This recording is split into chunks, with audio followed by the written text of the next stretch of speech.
In our last session, we began with the following question. Dear Greg, I have a 2-year-old and a 4-year-old, and they're really a handful. I'm a single mother, and I don't get to spend as much time with them as I would like. Then, when I am with them, I get tired and frustrated and irritated with them, and then I wish I wasn't with them at all. Something has to change. And in our last session, I said that when you're irritated with your children, you're not loving them unconditionally, which is very harmful to them. Of course, you're not doing this intentionally either. You just haven't understood what you were doing, and you haven't had enough real love in your own life. So, what can you do differently? Your overall attitude toward your children will begin to change just with the realization that it's always your responsibility to love them unconditionally. It's not their job to love you or to make your life easier in any way, frankly. But that intellectual understanding alone isn't usually enough. Before you can be more loving toward your children, you must have more real love in your own life. Without that, you're too empty to love them. When you're empty, it's unavoidable that you'll reach out to your children to fill your needs. So how do you get more real love?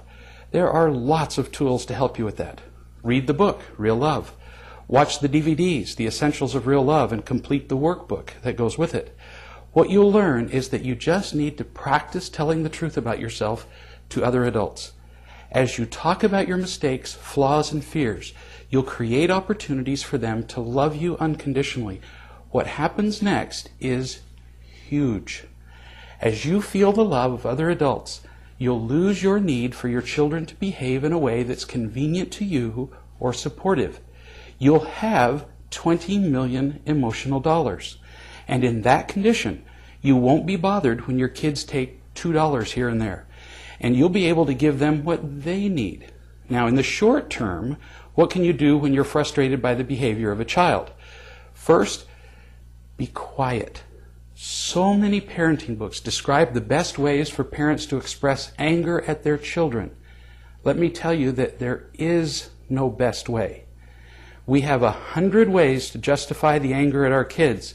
For example, we say that we're angry at their behavior, not at them. But no matter what our justification is, they always hear, "I don't love you," and they're hurt by that. Really. Anger is unloving and selfish, period.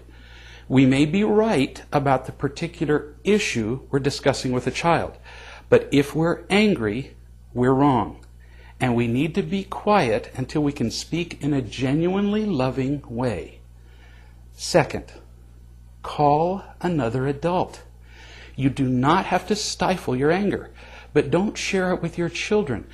Instead, share it with someone who can listen to you and love you as you talk about your selfishness, for example. Someone who can laugh at your foolishness and accept you while you're being selfish and flawed.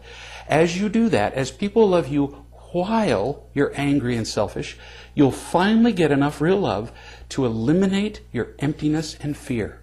And then you can go back to your child and be loving while you work out whatever the issue was that was originally provoking your anger. As you consistently find this real love from others and fill up with it, instead of being inconvenienced by your children, you'll begin to see them as a wonderful opportunity to learn to be loving. And as you love your children and teach them correct principles, you will experience more joy as a parent than you ever thought possible.